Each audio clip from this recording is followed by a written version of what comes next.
কয়েকদিন আগে গাইবান্ধায় এক হিন্দু পুরোহিত ঠাকুর সে তাই হাজারো মানুষের সামনে ঘোষণা দিয়েছে, ইসলামে দেশে আসলে আমরা সবচাইতে নিরাপদে থাকতে পারবো।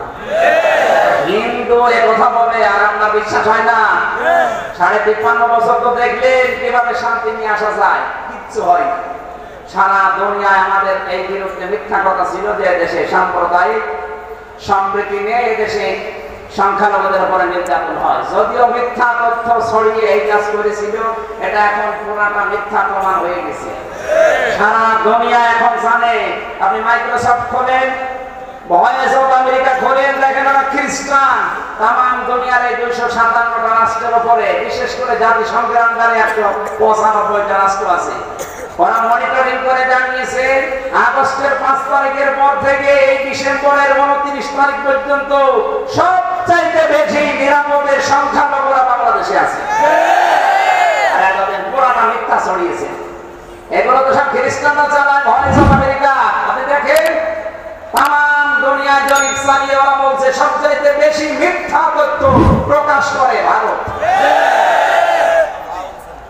এতদিন যাদেরকে বন্ধ বলতেন, গলায় গলায় ভাবছিল ট্রাম্পের আর মোদি, এখন দুইজনের সামনে হলে সম্পর্ক।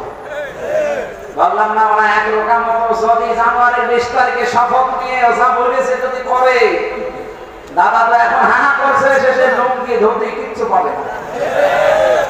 ওরা এখন পাগল হয়ে গেছে, বলছে আমরা চট্টগ্রাম নিয়ে নেব। আরে দাদা আপনি কি যৌতুক নেবেন? আর মেয়ে তো পালিয়ে গেছে, যৌতুক কিসে?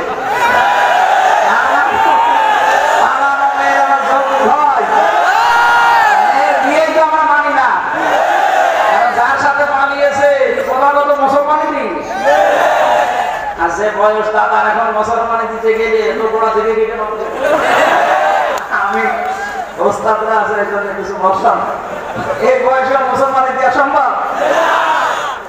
4-5 বছর 6 বছর হলে হলো। ও বুড়ো বুড়ো ভামের মুসলমানি কোন হাসামে দেবে? এখন যে হাসাম দেবে ও তো চোখ বন্ধ করে কাটবে। দেখা যাচ্ছে আগা কাটবে, যে বিয়ের সাথে মিলে যাবে না। সুতরাং বিয়ে তো মানি না, মেয়ে পালানো মেয়ে ও সাথে আমরা নেব না। যৌতুকের তো প্রশ্নই আসে না। আমাদের ধর্মে কোনো যৌতুক দেওয়াও জায়েজ নেই, নেওয়াও জায়েজ না। আমাদের ধর্মে বরযাত্রী জায়েজ আছে। অথচ বহু মানুষ দেখে বিয়ে করার সময় বরযাত্রী নিয়ে যান। এই সিস্টেম পাল্টানো লাগবে ভাই। আমরা জানি এই কুমিল্লা, চাঁদপুর, নোয়াখালী এগুলো আলেমদের শহর, এখান থেকে সারা বাংলাদেশে ইসলাম সাপ্লাই হয়। আপনারা এই নিয়মটা পাল্টাতে পারবেন না? আগামী থেকে কোনো বইতে বরযাত্রী যাবেন না, ওলিমা করেন। ওলিমা জায়েজ আছে না? এটা ছেলের বাড়ি না মেয়ের বাড়ি? ছেলের বাড়ি। আপনার কি জানার মতো সমস্যা? এই ওলিমা ছেলের বাড়ি আর মেয়ের বাড়ি হয়? আমাদের ছেলের বাড়িতে অলিমা এই সিস্টেমটা চালু করা দরকার। একটা মেয়ে 18 বছর 22 বছর এত কষ্ট করে মেয়েটাকে মানুষ করার পরে আপনার হাতে তুলে দিচ্ছে, এরপর আবার 200 মানুষ খাওয়ানো লাগবে। কোথায় দিয়েছে বলুন? ওই মেয়েটা কোনোদিন তার মা বাবার আর কিছু উপকারে আসবে? সারা জীবন তো আপনার বাড়িতে আপনার উপকার করবে। মেয়েটাকে দিচ্ছে, এটা নিয়ে আরো তার বংশের 200-400 মানুষ খাওয়ানো দরকার।